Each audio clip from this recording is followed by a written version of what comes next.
Alright everybody, in this video we're going to cover how the pieces move. In the last video I talked about the king being the most important piece on the board, and that is true. So when we play the game, you can lose all the other pieces, but in order to play the game, you must still have a king, right? And that's actually going to be very important. We cannot physically capture a king, and we're going to cover that more in depth in the checkmates review video. So let's actually review the rook, how the rook goes. So everybody, the rook actually goes in a very basic shape. It goes like a plus sign, okay?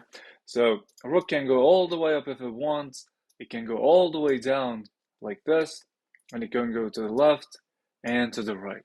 So basically, like a plus sign. And in this position, everybody, there are no pieces in between these squares, so the rook can go all the way to the top in one move like that, all the way to the bottom in one move like that.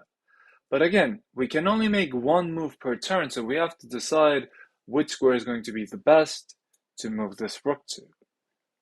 So the rook goes like a plus sign, just like that. Now let me put some pieces on the board, and we're actually going to see how the rook can capture pieces. And remember, everybody, you cannot capture your own pieces. So let's see.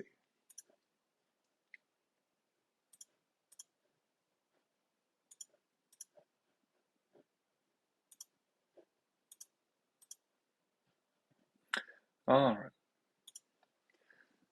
So everybody, in this position, we still have the rook in the same location. And our rook is facing this bishop, it is facing the opponent's queen, it is facing our knight, and it can go all the way down too. Now there's one thing very important to everybody. Even though we talked about the rook being able to go to all these squares in the last position, that is not the case right now. Our rook cannot go to h4 because the opponent's bishop is blocking this way. The rook cannot jump. And we also have this knight over here, everybody. Because of this knight, our rook cannot go to this a4 square. All right, we talked about notation in the last video, and this is going to be the a4 square. Okay, so let's think. Can this rook capture any pieces right now? And let's see. Our rook, everybody, can actually capture the opponent's bishop in one move. Right? We can bring the rook to here, and when we capture, everybody, you actually physically remove that piece from that square because we cannot have two pieces in the same exact location. We can only have one piece in each square. Now, instead of capturing this bishop, our rook can also capture the opponent's queen. So this is something that we can do as well. But what about our knight? Can we capture the white knight in this position? Everybody remember, this is a white knight and this is a white rook. So we actually cannot capture our knight right now. And not at all in the game. You can never capture your own pieces in the whole game. So for white, we cannot capture white pieces. For black, we cannot capture black pieces. If you don't want to capture anything right now, we can also move our rook all the way down if you want. But our rook, everybody, can also go one step. There is no limit on how many squares that a rook can go unless there's a piece in that direction. We cannot move the rook all the way to the top like that because of the opponent's queen.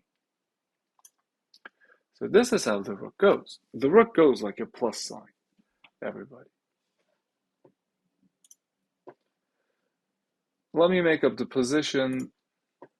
We're actually going to go over the bishop now. And again, I'll place two kings on the board because without placing those kings, I cannot actually set up the board. We must have a king to play the game. All right, So we have the bishop, everybody. Now, when we have these bishops, so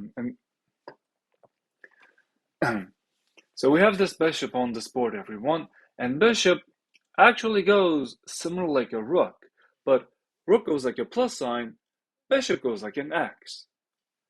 We can move our bishop in what we call diagonals, everybody.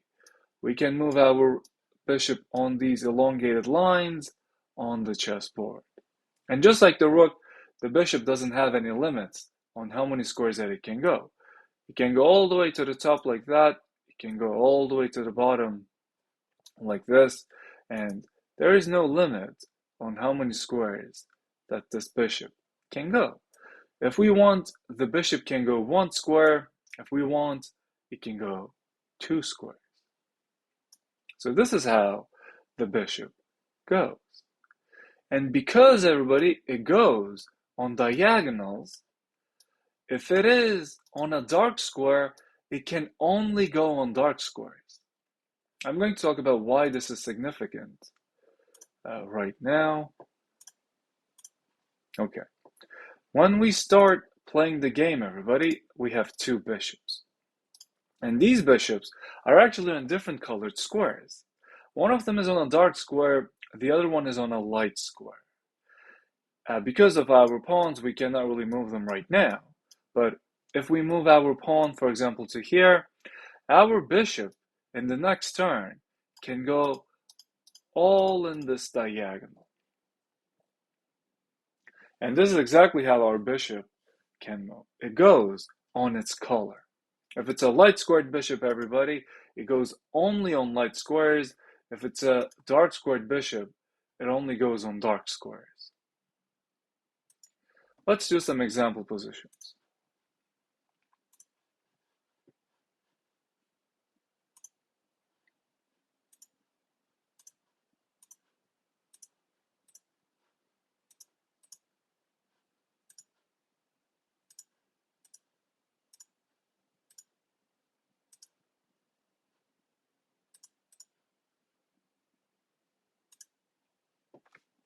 Everybody, in this position as white, we have both of the bishops. Our dark squared bishop is actually attacking a black piece. Attacking means we can try to capture it. It doesn't mean you have to capture it, but we are attacking this knight right now. Right now, everybody, if it is white's turn, white can try to capture this black knight by going into that exact same square, and then we remove the opponent's knight. But besides this bishop, our other bishop is also attacking a black piece. Our light squared bishop, everybody, is attacking the dark squared bishop. So again, we can try to capture this one as well. But we have to make a decision on which one to capture because again, we can only make 1 move per turn. So we have to decide which move is going to be the best one. Now, let me ask you all a question. Right now, black is a pawn on this f7 square. Can our dark squared bishop capture this pawn right now? So if you thought no, then you will be correct. Everybody, right now, our dark squared bishop actually cannot capture this pawn on an f7 because this is on a light square and our dark squared bishop, as the name implies, goes on dark squares. So technically, our light squared bishop can try to capture this, but it's going to be in multiple steps. Maybe first we can go over here, and then in the next turn we can try to go there, or we can try to capture this light squared bishop, and then we can try to go to f7 next. And this is how we start to make some plans. Of course, after we make our move, the opponent's turn, it will be opponent's turn.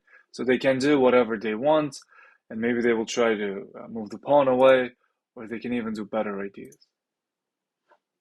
So everybody, this is how the bishop goes. The bishop goes like an X. All right, let's talk about the queen. Now, queen actually goes, everybody, like a bishop and a rook combined. All right, let's look into this position. In this position right now, everybody, white has a queen. And as I was saying, excuse me, as I was saying, queen can go like a rook, which goes like a plus sign. So the queen can go all the way to the top or the bottom, to the left or right, like a rook. It can go one square if it wants, or it can go all the way to those end points if there are no pieces blocking. Now, we also talked about the bishop. The bishop goes like an X, and that is exactly how the queen can go. The queen can move like a bishop too. So it can go in this very nice star pattern on the board. Now, if we click on the queen, it shows all the squares that it can go to, and we can choose the queen to go one square, or if you choose, it can go like 4 squares ahead like that. But again, we have to make a decision because we can only make one move per turn. So this is how the queen goes. And because it goes both like a rook and a bishop, the queen is the strongest piece on the chessboard. And this is how we move the queen. It can go like this, like a bishop. It can go like this, like a rook. And that is why queen is the strongest piece on the board. Okay, let's actually make a new position. Now I'm going to put some black pieces and let's see if we can try to capture some.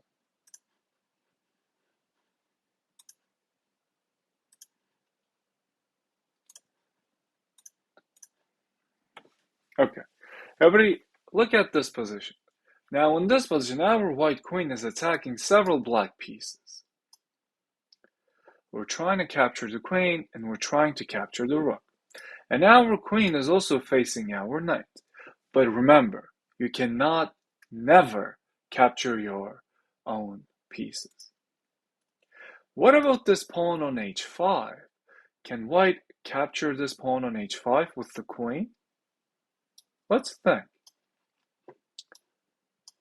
Now everybody, our queen, as we said, goes like a rook and it goes like a bishop. But our queen cannot go to h5 in one step because it goes in straight lines. Going to this square would be like a curved line to get from here to here in one step, and that wouldn't be possible. But if we really wanted to capture this pawn, we can make a plan in 2 steps. We can move the queen maybe somewhere like h4, and then try to go to h5 in the next turn. But of course, it will be the opponent's turn after we move the queen to h4, and black can do a lot of different ideas. Maybe they can bring their queen over here, and now if we capture this, it will be black's turn. And you see, everybody, black queen can capture the white queen. We're going to review captures in a different video, but this is just a little position that we can think of on how the queen can go. Okay, let's talk about the king.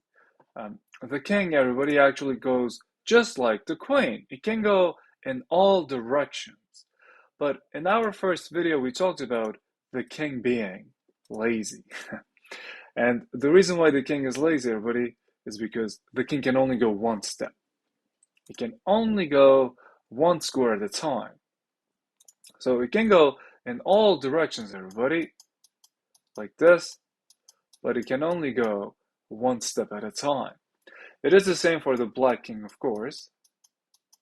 So the black king can go in this direction too. And this is how the king moves. Let me put some pieces on the board and we can see if our king can capture some pieces.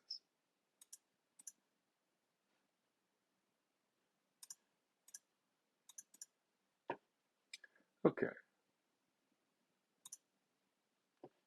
Now, everybody, in this position, the white king is actually attacking some pieces. Our king, remember, everybody, can only go one step at a time. So our king can try to go to these squares. But right now, everybody, if we want to capture this bishop, we can't. We can move our king to d4 and capture this bishop. But again, you cannot capture your own pieces, so we cannot move our king to e4 and d2. That's going to be against the chess rules. Those are actually what we call illegal moves. Let me ask you all a question. What about our king trying to capture the rook on b5? Can the white king capture the black rook in one move? So everybody, the answer is no, because that would actually require 1, 2 moves to get there. We can definitely try to move the king to c4, and in the next turn, we can try to capture the rook on b5. But yeah, we just have to look on what the opponent's going to play. Maybe they will move the rook away. We don't know. So that also depends on how our opponent is going to respond. But this is how our king goes. The king goes in one step. It goes to one square. And again, because we cannot move our king to capture our own pieces, those squares are not possible for the king to go to. Okay? So this is how the king goes, everybody. And now let's talk about the pawn. For the pawn, I'm actually going to make the starting position. Okay. So as we know, everybody, in the first video, we reviewed that we have 8 pawns. Black also has 8 pawns. And our pawn, everybody, is the only piece that moves and captures in a different way. The pawn, when it first starts moving, so for white pawn, that's going to be the second rank. And for black pawn, that's going to be the 7th rank. When it first starts moving, everybody, it can actually go 2 squares. But if you want, you can also move it 1 square too. But everybody, once a pawn starts moving, it can only go 1 step at a time. Right now it is black's turn. Let's make the black pawn goes to h5. Now, if we still want to move this e-pawn, our pawn can now only go 1 step at a time. So for kids, I usually make this example. Think like you're starting to run. It's a race. At the beginning of the race, you have a lot of energy, so you can go 2 steps. But once you start moving, you get tired, so you can actually not go 2 steps anymore. Once we start moving this pawn, it can only go 1 step at a time. But the other pawns, everyone, they can still go 2 squares if they are in their original location. If they are in their starting point. Okay. Now I was saying, everybody, that a pawn captures and moves differently. Right now it is black's turn, and our h-pawns are just like this. They don't let each other pass. And we cannot capture the opponent's pawn right now. But if black moves their pawn to g5, everybody, this is a pawn that we can capture. Because everyone, pawn goes diagonally. It goes like a bishop when it wants to capture. And it just goes like a bishop only when we are capturing. Normally, if there's nothing to capture, you only go 1 step at a time towards forward direction. So if black moves the pawn to g5, our pawn is able to capture the opponent's pawn. So if we go over here, now our pawn will continue to move on this direction, unless the opponent captures us. And everybody, because the black pawn doesn't have a pawn in front of it, now the black pawn is able to move. If white didn't capture this black pawn, then this h-pawn wouldn't able to move. And this is how the pawn moves, everybody. Let me actually show you a more different position. For example, if this black pawn goes to here, with the white pawn, we can capture. But you don't have to capture. You can also decide to go forward if you want right now. Now let me ask you all a question. Can our white pawn go to d5 to capture something on d5? So everybody, the answer is no, because there's nothing on this square. For example, if you move another pawn and black moves their pawn to d5, now you can make a decision on which pawn to capture. Yeah. So this is how the pawn moves and captures. It is the only piece that actually goes and captures in a different way. All right, so lastly, we have the knight. Let's review the knight. Now, knight is the only piece, everybody, that can actually jump, just like a horse. And that's why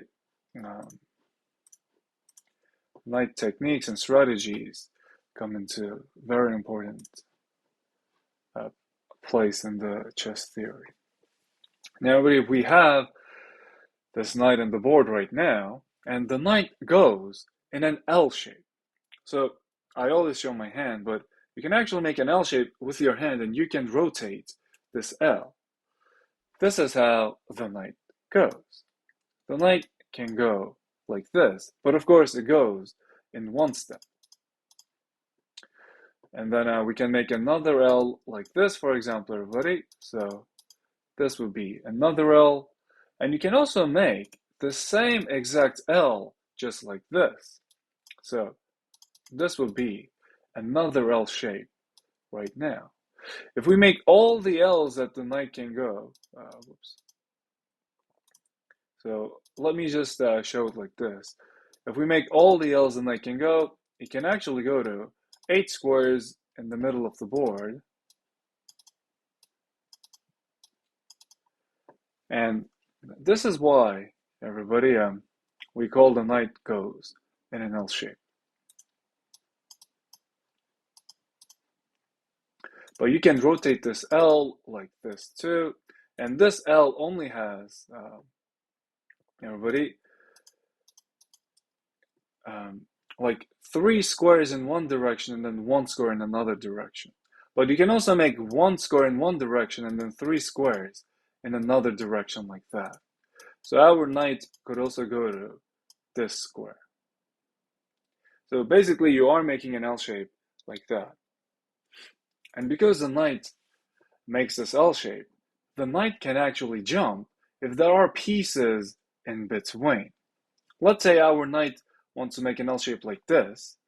You can think of it like an L shape like that, or you can think of an L shape like this, but it ends, everybody, at this f6 square. Now I'm going to set up some black pieces in between, and I'm going to show that the knight can jump. Right now, everybody, our knight can go to f6.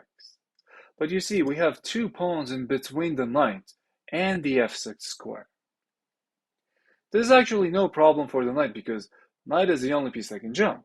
So we can actually move our knight to this square. But for this knight to be able to capture opponent's pieces, there actually has to be a piece in the square that it wants to go. So if we want to make an L shape like this, there has to be a black piece on this f6 square for that knight to capture. And it is the same for the other squares that the knight can go. If there is a black piece in these squares, then we can actually capture them with the knight. We can move the knight to here, and this is how the knight goes, everybody, in an L shape. So this requires a little bit of practice to get used to, but once you get used to it, it is a pretty fun piece to move around. At the beginning of the game, everybody, let me make the beginning of the game. As you can see, we have 2 knights. Black also has 2 knights, and our knights can go like an L shape. So we can move our knights either to this square or this square, and it's the same for the other one. Now, because we cannot capture our own pieces, we cannot move this white knight to d2, because we have the pawn there. And everybody, this covers how all the pieces move. In the next video, we're going to review the special moves, the special rules. Okay. If you like the video, please like it and please subscribe. See you in the next one.